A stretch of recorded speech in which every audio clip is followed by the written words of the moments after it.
Yo, what's up guys, welcome back for another YgoPro duel video. Next match, Cross-Banlist Cup, again in Group E, 2 decks. First of all we have Blood, so basically Diamond 2 Turbo from the OCG, right? Featuring Blood, so Destiny Hero Plasma.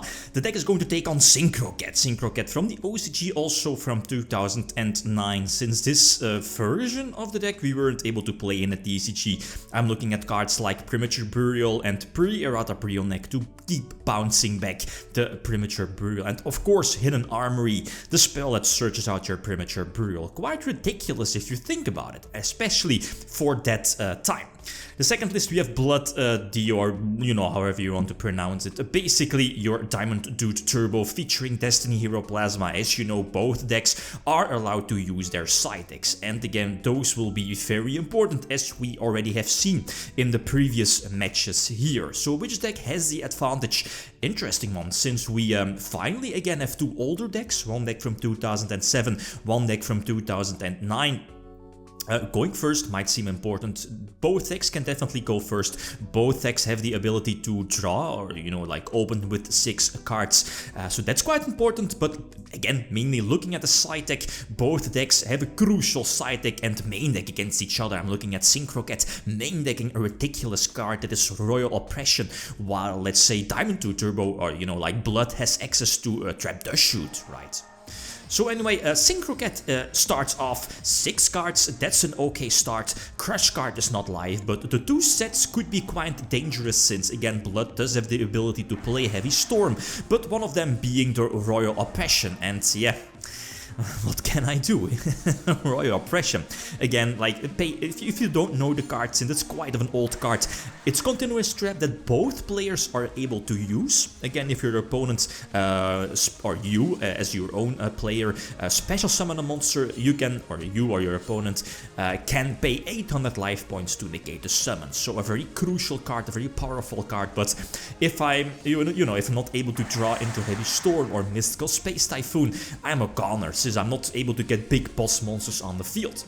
Crush Sangan, keep that in mind, that was one of the best. It's not really a 2-card combination, but 2-card interaction, I guess. Back in the old school days, you'll be getting a search off of your Sangan, searching a card like Rescue Cat, while at the same time get free information about your opponent's hand with Crush cards, and of course destroying the most powerful monsters. I opt to go first. I think I side-decked in the triple Trap Dust Shoot because of this going first, having the 6th card, and I'm not really sure if I did side other cards as well. Definitely the triple okay, yeah, Threatening Roar, also a card that I side-decked in. The Cold Wave is quite nifty. Again, Cold Wave also banned, by the way. You have to activate it at the start of your main phase 1, and then both players cannot activate spells or, you know, set spells and traps. And then includes during the next turn as well. Again, a very old card, but again banned for a good reason, since it basically blocks your opponent during their next turn as well. Not being able to activate spells or set spells and traps is quite crucial. I tried to go for game, and here I can go for game, but my luck definitely wasn't on my side here in this match, in this duel, but as a whole in this match. And I think we knew the set, or not really sure if I had like any risks that my opponent could have set here, or did I know the set? Not really sure, due to the Trap Dust Shoot, but yeah, unlucky with the triple malicious, or the 3rd malicious reveal, but that's how it is. This is a good opening hand. Stratos, Search Out Malicious, Destiny Draw, you know, the good stuff. But again, reasoning into, again, that freaking Royal Oppression. Yeah, okay, I have Jinzo in hand, so I can luckily drop it to the field eventually and block the Royal Oppression. But if I can't, you know, make follow-up plays, it just gives me, gives my opponent the opportunity to bypass first of all the Royal Oppression, and then, you know, just get rid of Jinzo and potentially go for an OTK, right? So that's what happens here. This is prime Synchro from the good old, you know, like good old ages, I guess, from 2009 in the OCG, multiple times using Premature Burial, and then, you know, BRIONAC Pre-Errata is not forced, or not, well, Pre-Errata, you're not, well, you can basically use its effect multiple times in your turn. As you know, its effect now is errated. You can only use the effect once per turn, but that wasn't the case back then. An Air Bellum, basically a Spirit Reaper 2.0, discard a card from your opponent's hand, and yeah, the brick that is Phoenix Blade, right, and that dead malicious in hand, but basically the Royal Oppression. So game number 4, I start off and this hand is good, definitely a solid hand, setting up malicious, and I take the chance here, Graceful Charity, of drawing into a potential dead copy of malicious, but I think it was justified, increasing the chances of drawing into the most or very crucial either threatening roar, but mainly trap does shoot. So Roar is activated, no attack declaration, and now with only one set, I think I should be able to go for game. Stratos could pop the back row, right? Or do we have information about the hand? Not really sure. What happened, right? I mean, I think that this is basically balls to the wall, I guess, because the Suicide Magical Stone Excavation for the Graceful Charity. Ah, I did mill the malicious, I think, or summon the malicious, right. So I basically had to go for like a Suicide Graceful Charity. Luckily, did have some Phoenix Blades in the graveyard, and of course a Plasma ready in deck to go for full control. And I believe we know the hands. I believe we know the Dark Arm Dragon. Not really sure about this, but yeah, Plasma should be solid, right? I mean, no monster effects on the field.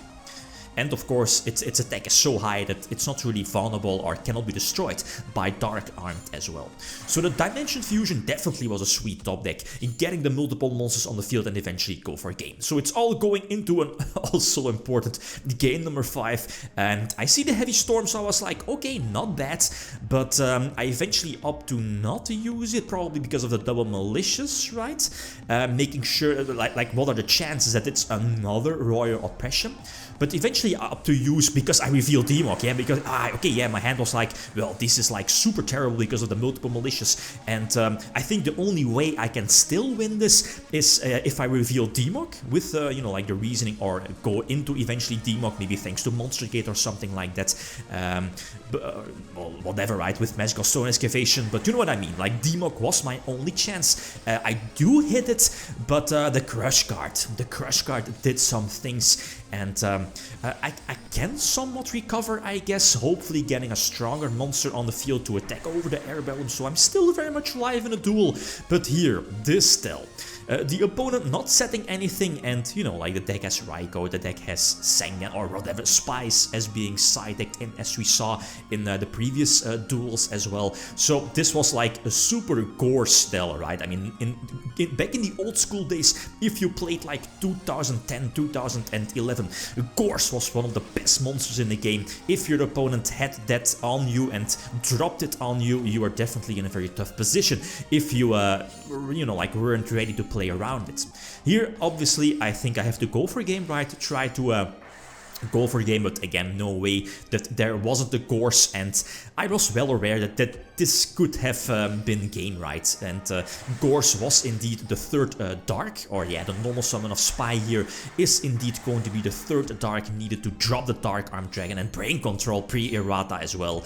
And this is indeed more than enough to attack for a game. So a bit unfortunate, but a card like Royal Oppression definitely cost me the duel. Well, 2 duels actually, so that again feels a bit unfair if I'm looking at the blood, but yeah, that's how it is. That's how it is with these unfair cards like Royal Oppression, Vanity's Emptiness, Maxi, not to name a few, right? So Blood stays behind with 3 points, and Synchro Cat is still very much alive with the extra beneficial 3 points, so now sitting at 5 points. The next matchup I feel is going to be a good one. We have a good one. Not really too many interactions going probably, but the next matchup we have Dark Synchro from the OCG as well. The list you see here featuring Chicken Game, Gofu as well, not to forget, Triple Omega, and the ridiculous of a card like Level Eater with Omega, with Gofu, just screams so much shenanigans. It's going to take on another Solitaire deck, no interaction deck being Infernities, the Synchro version featuring Trishula, also from the OCG. I mean, triple launcher, triple Archfiend, no barrier because back then that was a TCG exclusive, but yeah, this seems like a very strange matchup, right? Like 2 decks going first, Solitaire your opponent, put your opponent under a lock, get rid of their hand with Trisha or Omega. So yeah, it definitely feels like a strange matchup. Okay, guys, again, feel free to leave your predictions, top right corner. comment is always appreciated. Thanks for watching, feel free to leave a comment or like if you enjoyed the video. Lithium signing out, peace.